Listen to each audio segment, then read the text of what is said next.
When Patriarchy and Imperialism Collide, Some Questions of Positionality, by Maria Gunko, published March 8, 2024.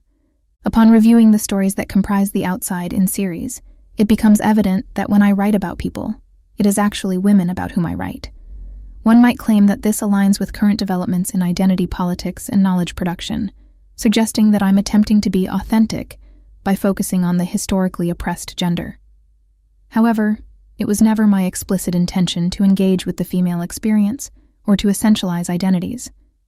My focus on women has always been my spontaneous tactic in conducting research in Armenia. It is a typical utilization of what anthropologist James Scott famously described as weapons of the weak, a subtle, informal, and often covert form of resistance in the face of uneven power relations. Ethnography uniquely emphasizes personal relationships and the personality of the researcher in social science research. Factors like gender, class, race, ethnicity, and experience inherently shape the relationships in the field and the knowledge produced. The term positionality refers to the worldview of the researcher and their stance toward the research objective and its social and political context. Broadly, it defines and sets limits on the assumptions of the researcher and the spaces they can access. Several months after the start of the Russia-Ukraine war, I arrived in Armenia. As a Russian passport holder, I was ready to be shamed and bashed as a Russian imperialist. While ethnically, I am not Russian, but a Slavic muddle with a Jewish touch, no one seemed to care. In any case, my worries were about the wrong thing. It was not my nationality asterisk that caused me problems, but my gender. Living in a small Armenian town, where it is still considered shameful, perhaps even outrageously promiscuous, for a woman to make eye contact with men in the street, let alone approach them with questions, I found it nearly impossible to have productive conversations with men.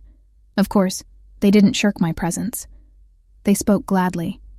But it was mostly never about what I was interested in, such as pipes, wires, boiler rooms, public spaces, and repair.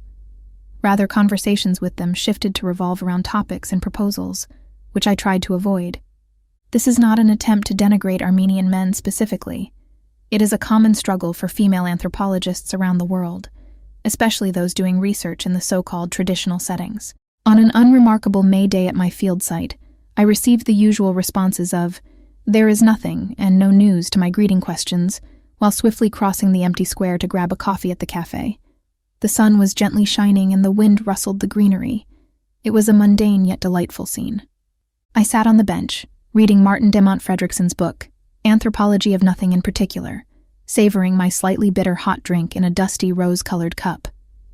As soon as I got comfortable, an old man who was playing backgammon in a gazebo by the square stood up leaving his mates and approached me. The conversation started amicably, with him inquiring who I was. Although people claimed there was no news, my presence was indeed news in this small town, piquing interest and enabling me to meet more people. But the innocent conversation soon took an unwelcome turn as the man began complimenting my face and body, inviting me to drink wine, dance, and kiss. At first, I thought I had misheard, but he repeated the invitation. Not only was the nature of his blunt proposal astonishing, but also his confidence that I might even for a second consider agreeing. As polite as it was possible, I used various straightforward ways to say no.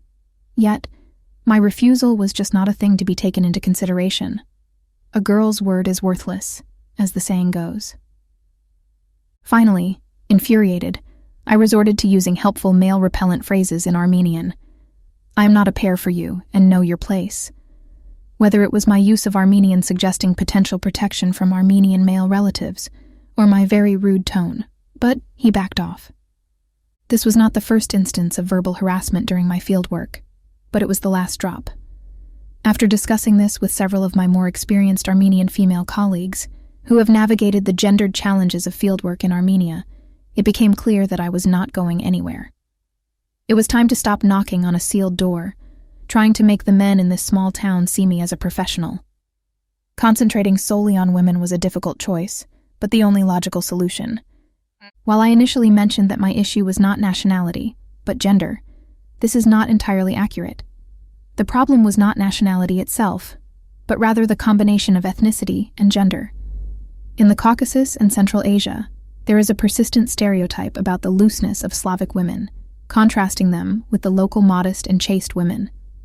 I am not sure when this stereotype emerged exactly, but it came out of cultural clashes between ethnic groups within the Russian Empire, and later, the Soviet Union. In this sense, it is a byproduct of Russian-Soviet imperialism, which, like its counterparts around the world, ruled by producing differentiation and exemptions, creating and maintaining hierarchies along ethnic and racial lines. Post-imperial ethnic differentiations play out very unequally for men and women. Men were always at the center of imperial experience. Put simply, white men as agents of empire, and non-white men as their subjects. Women, on the other hand, were the intermediaries, shaping imperial contact zones.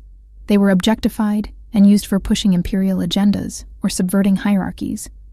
For instance, historian Adrian Edgar notes that the Soviet state encouraged mixed marriages, seeing Slavic women as a means for civilizing the backward republics. However, most of these women acted contrary to the state's intentions, choosing to fully embrace local traditions to prove their worthiness to their husbands and their families. In his book Voices from the Soviet Edge, political scientist Jeff Sahadeo argued that male migrants from Central Asia and the Caucasus to Moscow and St. Petersburg used their ability to attract local women as evidence of belonging in the heart of the Soviet Union. The collapse of the USSR, with the increased labor migration from former Soviet republics to Russia, fixed three distinct roles. These roles perpetuate the reproduction of harmful stereotypes: the Russian mistress, the male migrant laborer, and the housewife back home. A blonde Russian seductress versus the dark-haired, docile Armenian, Kazakh, Azeri, Tajik, Uzbek, Kyrgyz, etc. Woman. It is not news that the Caucasus region is ill-famous for gender violence, which EVN Report also wrote about a year ago.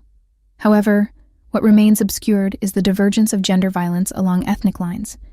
This issue is gaining increased relevance in Armenia due to the in-migration of Slavs since 2022. As an illustration of the divergence, which I hope to be forgiven for by gentle-souled readers, I will share a horrible and nasty, yet unfortunately quite telling joke gifted to me by an Armenian interlocutor, whose name will forever remain classified. An Armenian man working in Russia marries a Russian woman and brings her home to live with his parents. At some point, he goes back to Russia for work. Upon his return, he finds the wife with a black eye. Naturally, he goes to inquire about the situation with his father. "Father, what happened? Why is she beaten up?"